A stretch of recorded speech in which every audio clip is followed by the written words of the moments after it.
When I'm ready to start creating my Acrimboldo face, I'm going to go to the canvas page where it has the faces for Acrimboldo. You're not going to actually see these people because they're going to be covered in food, but the way you'll start this is that you will go through the list and decide which face you're going to use. And I think I'm going to use this guy over here. I'm going to right click on him. I'm going to just copy the image, and then you'll open up Photoshop. I already have that opened. Make a brand new file, and I will call this face. Actually, I'm going to call it food face. Always make sure everything is in inches. I'm going to have my width is 4 inches. My height will be 6. Resolution will be 300 pixels per inch. I'll click on OK. So now I need to put that face in there. I can go to the top of my screen because I've already copied it. I can go to Edit and Paste. And then I put that face in there, and it doesn't really fit. So I'm using my Move tool. That's over here. I'm using this Move tool to resize this so it fits a little bit better. And I can decide exactly where I want the face to fit within the page. Once I have it set where I like it, I can either double click or I can use this check mark to click OK. So I want to open up my food that I had saved from iClipArt. I can go over here to where it says Open, and I'm going to click in here, and I have pictures saved in here. Now I have a bunch of pictures saved in here, and I just titled them as numbers. So instead of just looking at these little icons, which don't really mean much to me, I can click on this little box over here. It says View Menu, and if I go to large icons, extra large might be too big, but if I just go to large icons, now I could see all the different food pieces that I have. I would like to start off with something simple. So I'm going to open up this cabbage. I'm going to double click, and from this point I am going to be able to take this cabbage and be able to put it on my face. So I will click on the magnetic lasso over here, and if it doesn't look like a magnet, then I can go down here and change it. Remember, you have 3 different types of lassos. The magnetic lasso is going to be the easiest to use for this project.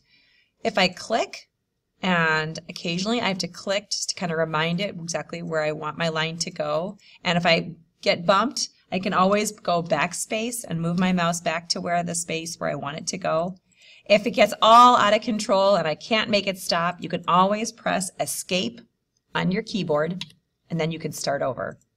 So I'm going to go around, and I'm going to select this cabbage, making sure that I click it occasionally. You see that I go off the line a little bit, but for the most part, it's pretty perfect where I want it to go. Once I get to the end, I've got to click, or sometimes you can double click it to get it go exactly where you want it to go. So now I have this. In order to actually move it, I have to select my Move tool over here. So I've selected my Move tool, and I know that it's there because I have these boxes around. So it's Move tool, then I go down here to my photo bin. I can drag the cabbage all the way over to this guy. And from this point, I can start adding a food on his face. So I'm going to start off with a cabbage for his cheek. And I can double click and set it. If I go to the corner, and if I use the arrows look like they're bent, then I can kind of spin it around. I can always go to the side here and flip it the other way if I want it to go there, but I want to set it somewhere. I can double click to set it in place. I'm going to open one more bit of food, and I'm going to make a chin out of these pickles. So I double clicked on the pickle. I'm going to go back over here to my magnetic lasso, and I can go around the edge. Remember, if you make a mistake, you can always press backspace.